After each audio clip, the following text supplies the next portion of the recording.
पहले आतंकवादी बोलो, फिर सालों जेल में सड़ा दो और जब सबूत इन्हें ना मिले तो कह दो जांच यहां पर चल रही है। क्या अब यही नया मॉडल जो है न्याय का बन चुका है इस देश में? क्या अब अदालत से पहले टीवी स्टूडियो जो है फैसला सुनाएंगे? क्या अब किसी इंसान की पहचान, उसका नाम और उसकी विचारधारा ही उसे सालों तक सलाखों के पीछे रखने के लिए काफी है? सोचिए दर्शकों, ये सोचिए आप कि 5 साल थे, 6 साल थे, एक इंसान की पूरी जिंदगी का ये हिस्सा थे। बिना सजा तय हुए, बिना अपराध साबित हुए, बिना ट्रायल पूरा हुए, इन तीनों के बिना ही अगर कोई जेल में पड़ा रहे तो क्या उसे न्याय कहा जाएगा? क्या हमारे देश को लोकतंत्र यहाँ पर कहा जाएगा?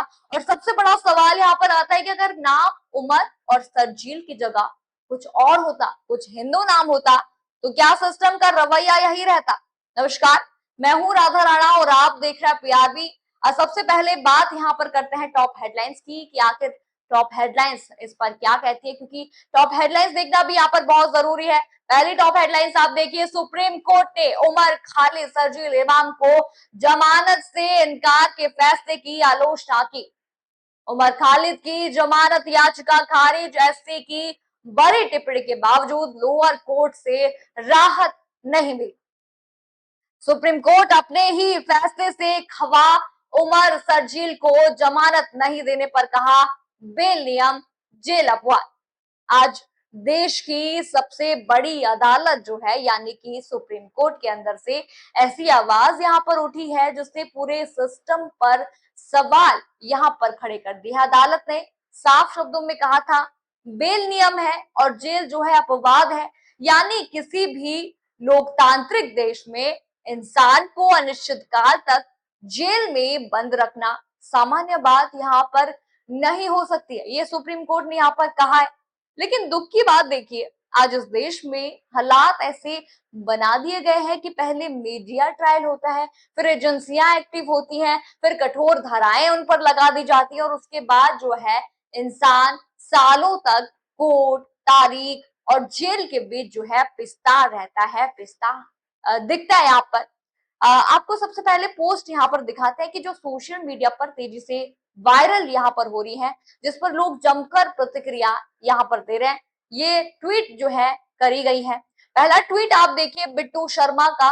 उन्होंने लिखा है कि उमर खालिद 5 साल से आरोप सिद्ध नहीं है, सरजिल इमाम 6 साल से आरोप सिद्ध नहीं है।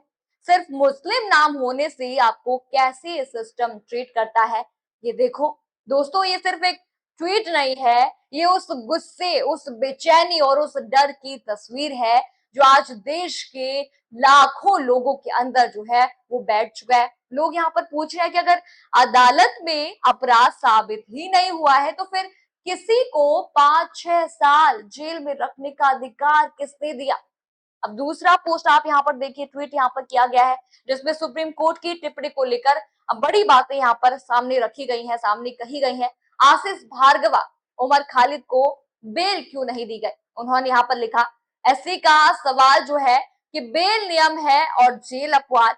दूसरा उन्होंने लिखा कि यूएपीए जैसे बड़े कड़े कानूनों में भी ये सिद्धांत लागू होता है। छोटी बेंच बड़े फैसले को कमजोर यहाँ पर नहीं कर सकती। अगर ट्रायल में देरी हो और आरोपी लंबे समय से जेल में हो तो बेल दी जा सकती है। जस्टिस बीवी नागरत्ना और जस्टिस उज्जवल भुइया, ये उन्होंने अपने पोस्ट में पूरा लिखा है। अब जरा समझिए कि मामला कितना बड़ा यहाँ पर बन चुका है। जी हाँ, सुप्रीम कोर्ट की बेंच ने सीधे तौर पर उस सोच पर यहाँ पर सवाल उठाया है जिसमें यूएपीए लगते ही इंसान को लगभग दोषी यहाँ पर मान लिया जाता है, मान लिया गया। कोर्ट ने कहा कि के ए नजीब वाला फैसला एक पवित्र सिद्धांत है और उसे कमजोर यहाँ पर नहीं किया जा सकता। इस फैसले में साफ कहा गया था कि अगर ट्रायल में अत्यधिक देरी हो रही है और आरोपी लंबे समय से जेल में हो तो उसे जमानत मिल सकती है, चाहे मामला यूएपीए जैसा कठोर कानून ही क्यों ना हो। ये सुप्रीम कोर्ट ने यहाँ पर कहा। लेकिन पिछले कुछ सालों में क्या हुआ? यूएपीए में ऐसा हथियार बन गया जिसे लगा दो, फिर इंसान सालों तक जेल में रहेगा और रहेगा ही रहेगा वो जेल। जांच एजेंसियां कहेंगी कि जांच जारी है, जांच जारी है। सरकारें कहेंगी कि राष्ट्र सुरक्षा का मामला है।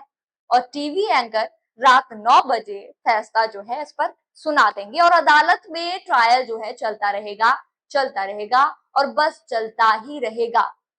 तो दोस्तों, यही वजह है कि आज सुप्रीम कोर्ट को खुद मैदान में उतरना पड़ा, खुद उन्हें कहना पड़ रहा है कि किसी सभ्य समाज की नींव जो है प्रेसिमेंस ऑफ इनोसेंस यानी निर्दोषता की धारणा पर टिकी होती है। जब तक अपराध यहाँ पर साबित न हो तब तक इंसान अपराधी जो है नहीं माना जा सकता।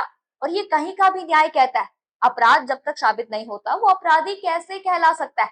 लेकिन आज माहौल क्या बना दिया गया है, अगर किसी पर यूएपीए लग गया तो समाज पहले ही उसे गुनहगार मान लेता है, उसे सजा दे देता है, उसके परिवार की जिंदगी बर्बाद हो जाती है, उसके माता पिता कोर्ट के चक्कर काटते रहते हैं, उसकी पूरी जवानी जेल की सलाखों के पीछे जो है निकल जाती है। और बाद में अगर कोर्ट ये कह दे कि पर्याप्त सबूत नहीं है तो वे 5 से 7 साल जो है कौन लौटाएगा? वो 5 साल जब वो जेल में रहा वो कौन लौटाएगा?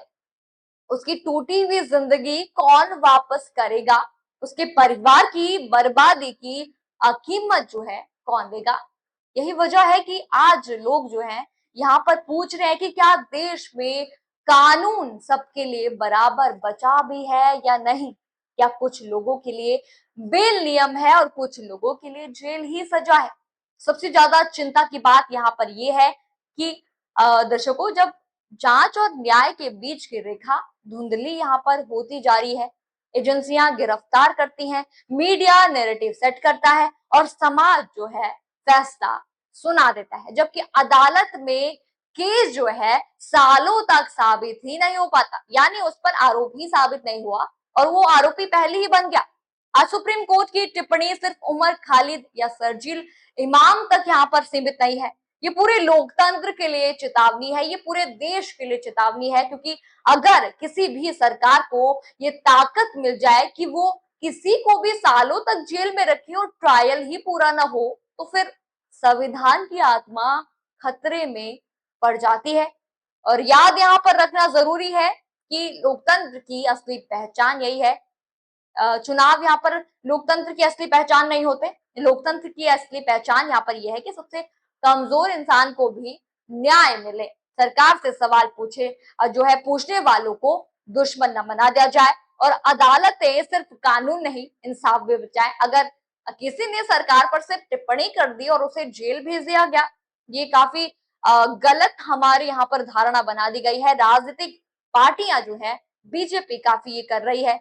आपको क्या लगता है, क्या जो सुप्रीम कोर्ट ने फैसला सुनाया है वो सही है या नहीं? हमें कमेंट सेक्शन में जरूर बताइए और साथ ही बने रहिए पीआरबी के साथ ही चैनल को लाइक शेयर सब्सक्राइब जरूर करें। धन्यवाद।